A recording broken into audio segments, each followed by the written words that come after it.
Guys സനമയുടെ എത്തിരിക്കുന്നു guys. ഞങ്ങൾ അങ്ങനെ ഓഫീസിലോട്ട് ഇറങ്ങുകയാണ്. നമുക്ക് കിരീടമൊന്നും ഇല്ലാത്തത് കൊണ്ട് നമുക്ക് ഇങ്ങനെ പല പോക്കറ്റ് വഴികൾക്ക് ചൂസ് ചെയ്യേണ്ടി വരും കേട്ടോ. ഇതാണ് നമ്മുടെ അടുപ്പുട്ടി പള്ളി എന്ന് പറയുന്നത്.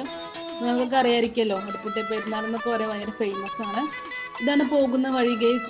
ഒരുപാട് കാഴ്ചകളൊക്കെ ഉണ്ട് കേട്ടോ. ഞങ്ങൾക്ക് പയ്യെ പയ്യെ കാണിച്ചു തരാം. ഇതാണ് മലങ്കര ഹോസ്പിറ്റൽ എന്ന് പറയുമ്പോൾ നമുക്ക് എന്തെങ്കിലുമൊക്കെ എമർജൻസി ഉണ്ടെങ്കിൽ നമ്മൾ ആദ്യം എവിടെയാണ് എത്തുന്നത് ഗെയ്സ്. ഓക്കെ, ഇതാണ് പോകുന്ന വഴി. നമുക്ക് ഒരുപാട് കാഴ്ചകളൊക്കെ ഉണ്ട്. ഇതാണ് ഒരു ചായപ്പീടിക എന്ന് പറയുമ്പോൾ അടിപൊളിയാണ് കേട്ടോ ഗെയ്സ്. ഇതാണ് തേങ്ങാക്കുലകൾ ആടുന്നു ഗെയ്സ് എന്നൊക്കെ പറയുന്ന പോലെ. ഇതാണ് ഗെയ്സ് നമ്മുടെ സീനിയർ ഗ്രൗണ്ട്. ഇതിലൂടെയാണ് നമ്മുടെ ഓഫീസിലോട്ടൊക്കെ ഉള്ള എൻട്രി കേട്ടോ. ഓക്കെ, ഇതാണ് നമ്മുടെ ഓഫീസിലോട്ടുള്ള ഒരു വഴി എന്ന് പറയുമ്പോൾ ഞങ്ങൾ അങ്ങനെ എത്താറായി ഗെയ്സ്. ഇതാണ് നമ്മുടെ office, SR community skill park. നമ്മൾ കയറുമ്പോൾ തന്നെ വാച്ച്മാൻ എന്തോ വടിയൊക്കെ കൊണ്ട് വരുന്നുണ്ട് കേട്ടോ. നേരെ വൈകിനെ എന്തെങ്കിലും തല്ലാനായി എന്താറുണ്ട്.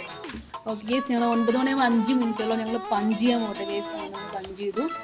അങ്ങനെ നമ്മൾ ഓഫീസിൽ പ്രസന്റ് ആയിരിക്കുന്നു ഗെയ്സ്. Thank you.